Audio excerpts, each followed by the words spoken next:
Bienvenue dans ce nouvel épisode d'Olala la France, le podcast qui te permet d'améliorer ton français ainsi que de mieux comprendre la France, les Français, leur vie et leur culture. Moi c'est Manon, ton hôte et ta professeure de français. Sers-toi une bonne tasse de thé, de café ou de chocolat chaud et c'est parti. Bonne nouvelle, tu peux accéder gratuitement à la transcription de cet épisode via le lien en description. Et pour aller plus loin, rejoins Olala la France Plus. Tu y trouveras la transcription complète, des exercices avec correction, des bonus exclusifs, l'accès à la communauté d'Olala ainsi que des épisodes en exclusivité. Noël, c'est un moment de partage, de convivialité et aussi un événement où les traditions locales brillent. Bien que certaines coutumes soient partagées dans tout le pays, chaque région a ses spécificités qui rendent cette fête encore plus riche. Aujourd'hui, on va se pencher sur quelques-unes de ces traditions de Noël que l'on retrouve à travers l'Hexagone et ce qui les rend si uniques. L'un des moments les plus attendus de Noël en France, c'est bien sûr le repas de Noël. Chaque famille a ses propres habitudes, mais il y a des incontournables. En général, le repas commence par des huîtres ou du saumon fumé, des plats raffinés qui donnent le ton pour la suite. Ensuite vient souvent le foie gras, servi sur du pain d'épices ou avec des figues. Le plat principal varie selon les régions et les préférences, mais la dinde au marron reste un classique dans de nombreuses familles. C'est un plat qui évoque la chaleur, la générosité et l'abondance, tout ce qu'on recherche à Noël. À cela peuvent s'ajouter des accompagnements comme les pommes de terre rôties ou des légumes de saison. Le foie gras. Impossible de parler des traditions de Noël en France sans évoquer le foie gras, un mets de luxe souvent présent sur les tables pendant les fêtes. Qu'il soit de canard ou d'oie, le foie gras est généralement servi en entrée, accompagné de pain d'épices, de confiture de figues ou de chutney d'oignons. C'est un symbole de gastronomie française qui s'apprécie particulièrement en période festive.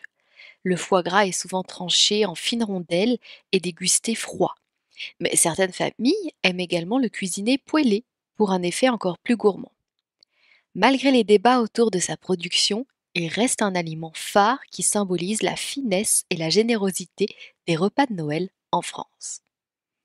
Le sapin de Noël. Bien que devenu un symbole indissociable de Noël, le sapin de Noël n'est pas une tradition originaire de France. Il vient en réalité des régions germaniques, et c'est au XIXe siècle qu'il s'est imposé dans les foyers français. Aujourd'hui, chaque maison, ou presque, a son sapin, décoré avec soin de guirlandes, de bouts de Noël et parfois d'une étoile au sommet pour symboliser l'étoile de Bethléem. Les enfants participent souvent à la décoration du sapin, ce qui en fait un moment familial privilégié. Et bien sûr, c'est sous ce sapin que le Père Noël viendra déposer les cadeaux la nuit du 24 au 25 décembre. Je vous emmène maintenant en Normandie, une magnifique région très appréciée par les touristes. On y trouve notamment le Mont Saint-Michel. En Normandie, on a une tradition de Noël qu'on nomme la bûche de Normandie. Alors non, on ne va pas parler de ce délicieux dessert de Noël qu'on appelle aussi une bûche, mais on va vraiment parler d'une bûche de bois. En Normandie, lors du réveillon de Noël, la famille normande va déposer une grosse bûche dans la cheminée. L'aîné de la famille, c'est-à-dire la personne la plus âgée de la famille, va également y déposer les cendres de la bûche de Noël dernier, la bûche qui a brûlé lors du même rituel l'année dernière. Pendant que la bûche brûle, les enfants doivent s'éloigner de la pièce et prier pour que la bûche leur amène des cadeaux. Pendant ce temps, la famille en profite pour cacher les cadeaux au pied de la cheminée. Les enfants peuvent alors découvrir leurs cadeaux. Une fois que la bûche est consumée, la famille conserve les cendres pour Noël de l'année suivante. Partons maintenant en Gironde, au bord de l'océan Atlantique. En Gironde, la nuit du 24 au 25 décembre, il est coutume d'allumer de grands feux au centre des villages. On ne va pas cette fois utiliser des bûches, mais de la paille. Et on appelle cette tradition le Hala de Nado. Par la suite, les familles prennent des flambeaux et font le tour de leurs champs en récitant des incantations afin de protéger leur culture et d'avoir de futures récoltes. Une autre tradition gourmande, cette fois spécifique à la Provence, est celle des 13 desserts.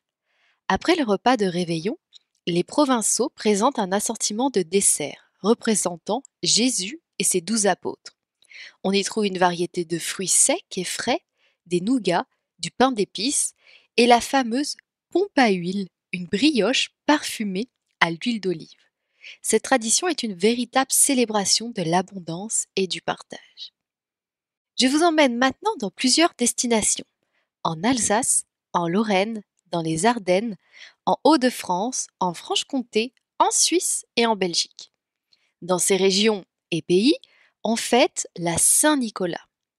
La Saint-Nicolas n'est pas fêtée en fin décembre, comme pour Noël, mais au début du mois de décembre, le 6 décembre pour être plus précise. Saint-Nicolas est un personnage basé sur une légende qui ressemble quand même un peu au Père Noël. On dit même que c'est l'ancêtre du Père Noël. Le 6 décembre, Saint-Nicolas passe dans les rues et distribue de petits cadeaux et des friandises aux enfants. Il est accompagné du Père Fouettard qui, lui, punit les enfants s'ils ne sont pas sages.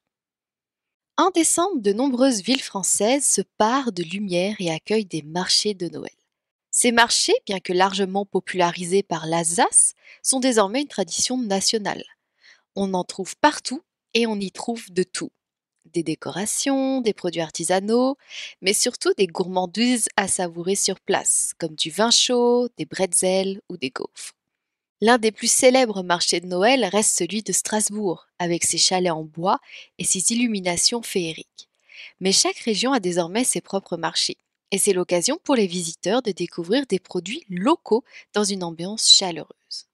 On se dirige vers le sud et nous allons en Provence. Une tradition très connue, les santons de Provence. Un santon qui vient du provençal santoun, ce qui signifie petit saint. Ce sont des petites figurines qui vont être utilisées pour constituer la crèche de Noël. On retrouve des personnages typiques des villages provençaux. Le pêcheur, le boulanger, les vendeurs en tout genre, les fermiers, etc.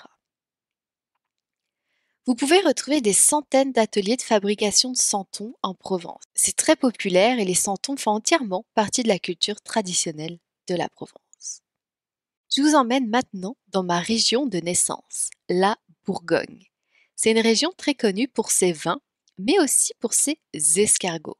C'est populaire en Bourgogne, maintenant dans toute la France, de manger des escargots. Oui, je sais, vous trouvez certainement ça dégoûtant. Alors on n'en mange pas tous les jours, mais c'est souvent réservé aux grandes occasions. C'est alors courant de manger en entrée lors du repas de Noël une douzaine d'escargots persillés. La messe de minuit. Dans certaines familles, la tradition veut qu'on se rende à la messe de minuit après le repas de réveillon.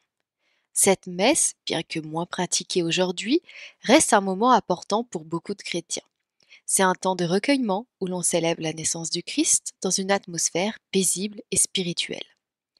Même pour ceux qui ne sont pas particulièrement religieux, la messe de minuit est parfois un moment apprécié pour son ambiance particulière, avec les chants de Noël résonnant dans les églises décorées. Pourquoi ces traditions de Noël sont si importantes? En France, Noël est bien plus qu'une simple fête commerciale. C'est un moment où l'on perpétue des traditions parfois séculaires qui varient d'une région à l'autre. Ces traditions renforcent le lien familial et sont une manière de célébrer les valeurs de partage et de convivialité, que ce soit à travers un repas riche en symboles ou en participant à des coutumes locales. Noël en France reste un moment magique.